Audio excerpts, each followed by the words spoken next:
आम की लकड़ी ले आना हवन अंगने में कराना। आम की लकड़ी ले आना हवन अंगने में कराना।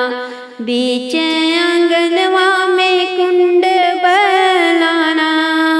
बीच आंगनवा में कुंड बनाना।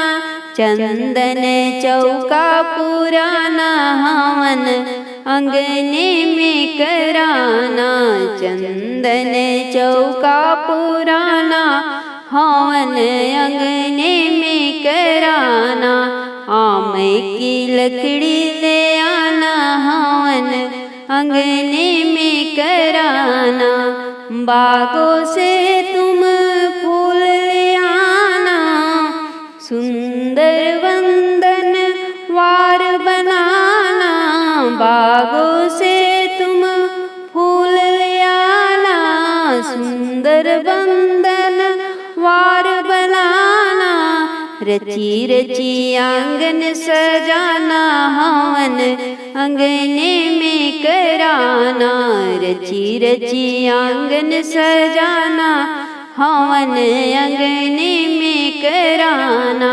आम की लकड़ी ले आना हवन अंगने में कराना।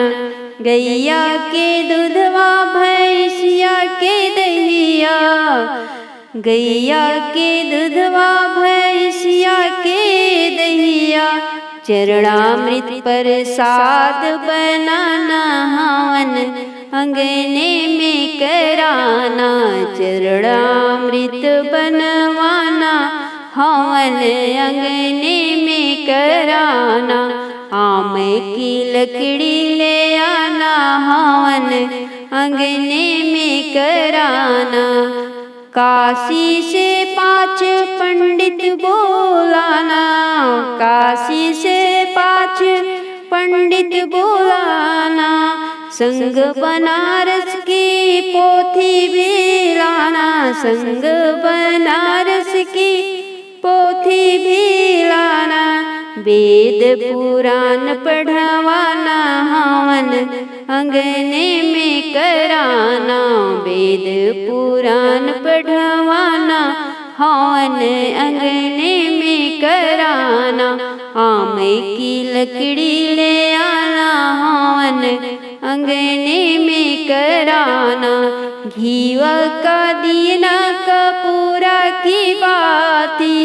घीव का दियना कपूरन की बाती।